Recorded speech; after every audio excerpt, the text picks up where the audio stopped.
Power Lunch with Bobby Malloy. Weekdays 12 to 3 p.m.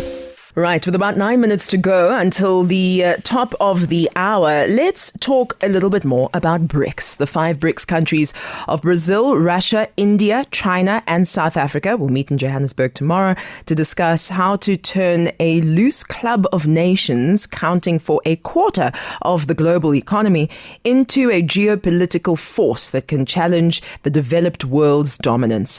A total of 69 countries have been invited to the summit in South Africa, including all African states. Miyelani Holeni is the Group Chief Advisor at Ndiyiso Consulting Group, who joins us right now, and you can as well on 0861987000. Miyelani, thank you very much for joining us this afternoon. Welcome to Power Lunch. Hi, good afternoon, Bobby, and good afternoon to the Power FM listeners. So let's talk about the purpose behind Ndiyiso's participation in the BRICS summit. I think the BRICS, as maybe a quick context, is that it started obviously in about 2013 with the 4 countries. South Africa was later invited to be part of the BRICS group of countries. And this is purely because the balance of power that the other wealthier nations who have grouped themselves into the group of 7, which is the G7 as an acronym, have wielded much more power in terms of the financial systems, the trade systems, the world, in fact, economic system. So the BRICS was an attempt to look at the developing countries. And if you look at the profile of the developing countries, Africa then represented the continent because it was always seen as a launch pad for trade in Africa. So the gathering is precisely to look at the economic trade issues, the imbalances, and how the developing countries can group themselves to take advantage of the world economic development and develop their own countries as well as the member states. Well, what specific forums will you be participating in? Well, I think the BRICS actually started with work groups, which started on the 19th of August, which was on a Saturday. So we had to be suited and in ties and all of that on Saturday. And there's about 9 working groups that have kicked off, which range from the energy cooperation, it goes into the aviation, also into the banking and finance, the manufacturing. So a number of different work groups that were looking to craft specific resolutions and cooperation, perhaps agreements that would come out, from the BRICS member states. But the big issue that is also coming up is that there's an overwhelming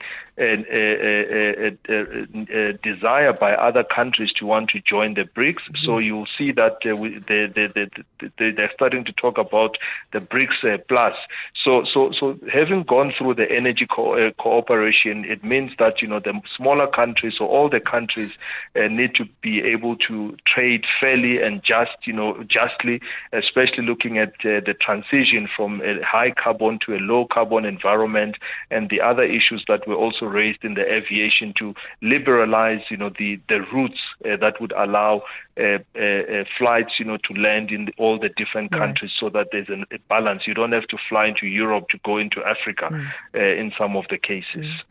Miyelani, I'm curious what the main themes Ndiyiso Consulting Group would like to highlight through your participation. Well, I think the participation that we would like to see, obviously, is the balance of trade.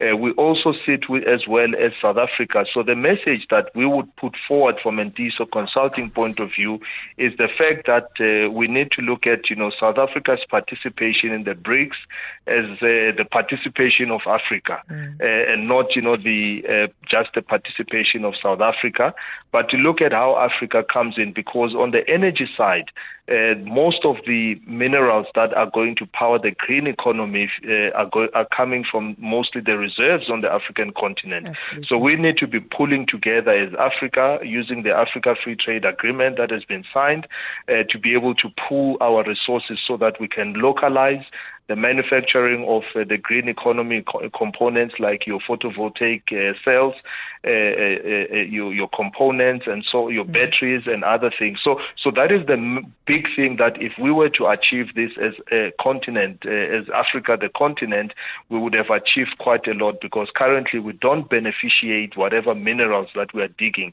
out of the ground. It's literally from the pit to the port. Absolutely. And that has been such an economic issue for so many years. I wonder why you think it's important for corporates to take part in such global forums. Well, corporates play a key role because governments don't do business. Corporates are the ones who do business. Corporates are the ones who employ. Corporates are the ones who set up manufacturing facilities.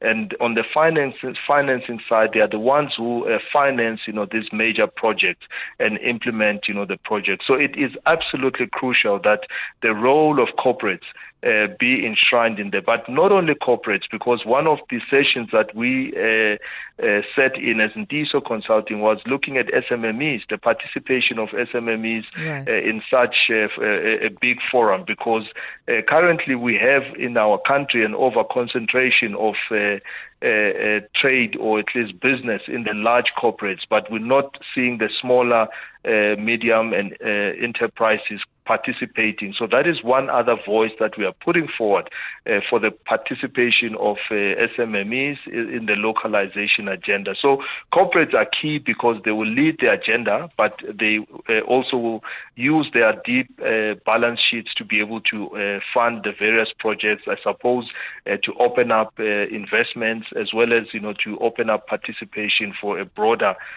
group of other businesses, including the smaller businesses. What are your final thoughts?